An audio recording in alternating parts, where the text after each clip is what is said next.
Hello and welcome to the video tutorial for week number 10 in the iRacing KamelGT series with the Nissan GTP ZXT car. This week the series visits Road America. It's one of the fastest tracks in this series apart from Daytona, the roval that has opened up the season, and that also shows in the setup.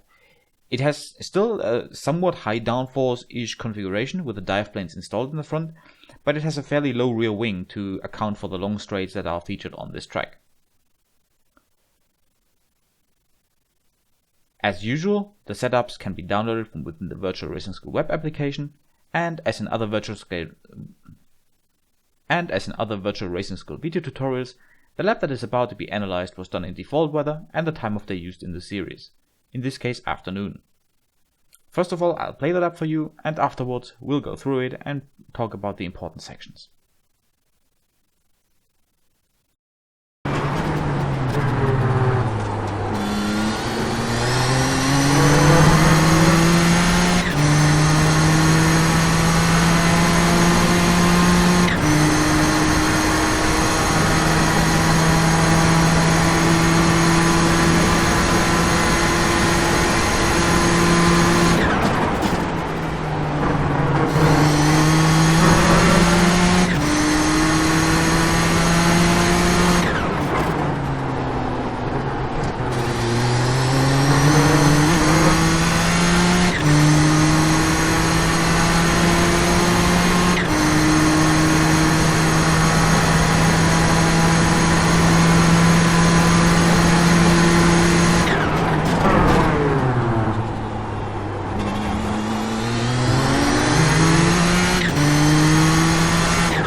Alright, so this was a qualifying lap around Road America. Let's go to the beginning of the tape and start with the analysis. The first thing you want to pay attention to is that you enter the corner from further outside than usual, and with a later apex and a more straight exit than usual. The reason for that is just to get as much momentum as possible onto the hot lap, which, since the way towards turn 1 is relatively long compared to other tracks, this can be beneficial.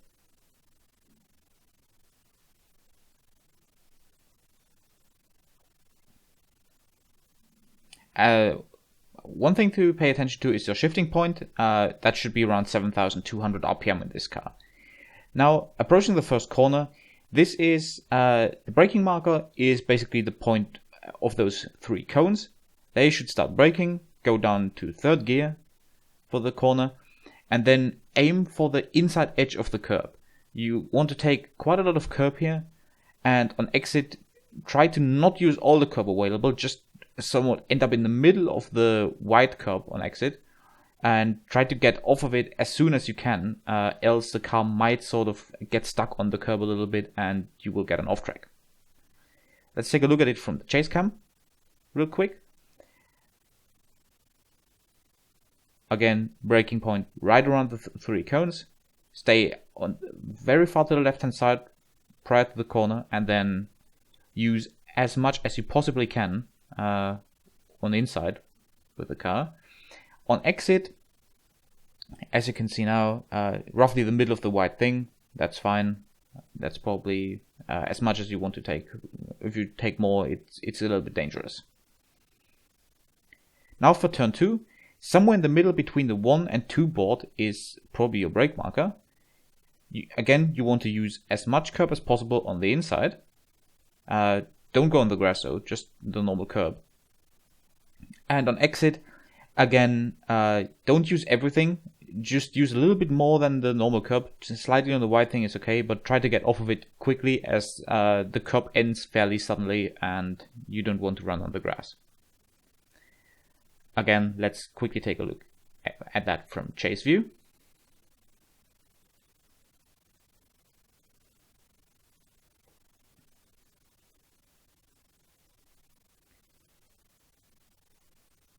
As you can see here, the right-hand tires are slightly over the edge of the curb already. That is a little bit too much. It's probably fast to stay just on the curb.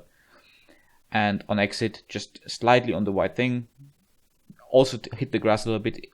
I would recommend to not do that. It's probably faster if you stay off of it. But in that lap, it happened. And yeah, that's just the way it is. Let's just fast forward towards the turn 5. Here your brake marker is the 2 board. You want to brake in a straight line and you want to brake as close to the curb and maybe even on the curb. It should be fine. It does provide traction. Don't go further to the right as it gives you an off brake nowadays. Then again, in the middle of the corner, use as much curb as you can, and on exit, don't use everything. Just stay roughly in the middle of the black curb on exit. If you go further to the right hand side, there's a little bit of a bump which can unsettle the car. And then just accelerate as hard as you can. Just pay attention to the turbo boost. The boost comes in relatively suddenly here and you need to modulate the throttle a little bit. It can otherwise be relatively tricky to get the power down. In chase view, as you can see, at the 2 board braking, I'm completely on the curb with the right hand tires on the braking. That is fine. It doesn't unsettle the car. And on apex, use all the curb available. And on exit, around the middle of the curb. This has worked out fairly well. So let's go back to cockpit view and go towards the next corner. Here it's extremely difficult to find a good braking reference. What you can use, if you use a 78 degrees field of view, then it works. Else you might need to find another visual cue. Is the edge of this advert board that I'm just marking now with the mouse cursor. As soon as that is sort of moving towards or outside of the left-hand edge of your screen, then it's time to slow down. But obviously it only works with one specific field of view. It might be different for you. Under braking, make sure to not be too far to the right-hand side. I was too far on the right-hand side and caught the grass a little bit and had a little bit of oversteer. Try to avoid that. And in the middle of the corner, again, use all the curb available. The curb is very flat, you can use it. On exit, try to not use the white thing at all. Just stay on the painted curb. The white thing has a bump that is very nasty and is unsettling the car really badly. Let's take a look at it again. Chase view. You can now see on the right hand side, the right rear wheel was a little bit too much on the grass, and that caused the car to oversteer a little bit, which I had to correct. So try to avoid that. Use all the curb here. I could even use a couple centimeters more, and I would suggest to you that you do the same. And on exit, use the painted curb, not the white or just the concrete thing. That is not good. For the next right-hander, you don't want to brake. You just need to lift a little bit and try to not hit the curb on the inside. The curb is a little bit too high, and due to this very stiff suspension, the car will bounce. So try to avoid it. On exit, use it, but get off of it quickly, and be sure to not hit the bump at the exit of the curb.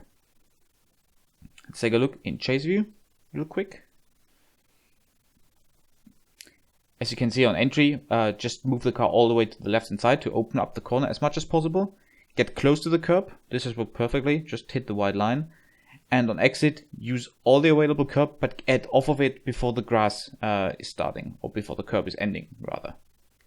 So, that was this corner. Now let's go to the probably slowest corner around the track. And at that corner, you want to brake roughly at the 3 board. That is your marker here.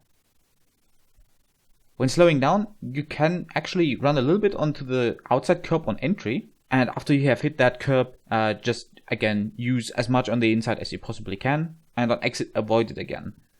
The curb on exit is a little bit bumpy, and yeah, it can unsettle the car, and it's a heavy acceleration zone, and with that car with all the turbo boost, it can be fairly difficult to get the power down. Let's look at it in chase view. There you can see again, I'm using the black curb on entry with a complete tire just to open up the radius a little bit more, then use all the curb in the middle. And on exit, I'm trying to not use the concrete. Just in that case, I used a little bit, just a couple centimeters. Ideally, you wouldn't do that. Now comes an interesting corner, which is essentially a corner where you can use 2 apexes. In this case, I unfortunately didn't do it properly. But you want to basically have one apex about a third into the corner, then track out a little bit more, and then towards the exit, go towards the inside again, and then track out. Let's quickly switch to chase view so you can see it a little bit better. You want to track out right around here a little bit more, and then go back to the inside right around here and get close to this curb right here. In this particular lap, I didn't do that, unfortunately, so I can't visually show it to you. And on corner exit, just use the curb here. Just pay attention to not run too wide. Then let's go back to cockpit view. We can actually fast forward since the kink is flat out anyway, and there's nothing really to pay attention to. The next corner is the Canada corner. You want to brake shortly before the 3 board, somewhere between the 4 and the 3 board, closer to the 3 actually. Again, brake in a straight line. Move the car all the way to the left hand side before you start braking, and then in the middle of the corner again, just use all the curb you can get. Just completely drive on it. And on exit, this is one of the corners where you can use everything. Just drive completely on the curb with all 4 wheels. Just pay attention to go back to the racing surface soon enough before the curb gets a lot smaller and you get an off track if you don't do that. Let's look at it from chase view. As you can see here, left hand tire is all the way on the white line. Then on apex, basically used all the curb available, even cut the grass a tiny little bit. And on exit, all 4 wheels off the actual racing surface. Just, yeah. As you can see here, the middle of the car was very close to the grass here, very close to an off track. Be sure to avoid this. Then second to last corner, it just requires a lift. Use all the curb in the on apex. Everything you can get.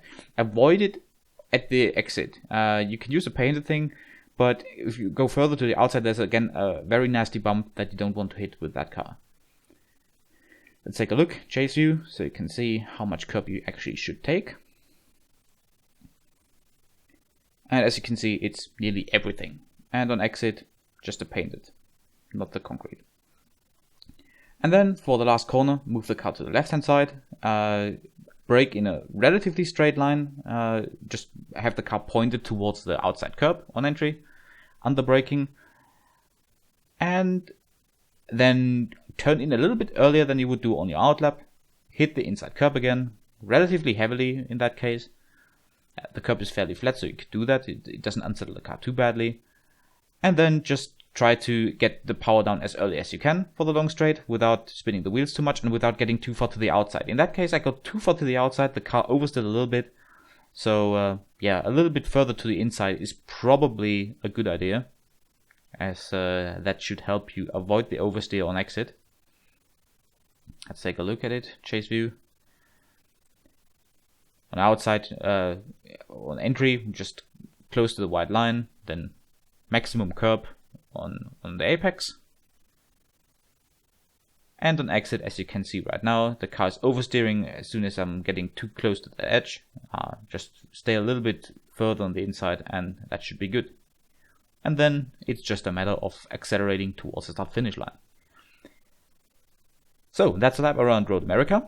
You can find the telemetry of the lap, the replay, and as mentioned before, both qualifying and race setups over at virtualracingschool.com, where you can also book one-to-one tuition with myself and other top drivers. Good luck this week, and don't hesitate to post questions or feedback below. Thanks for watching.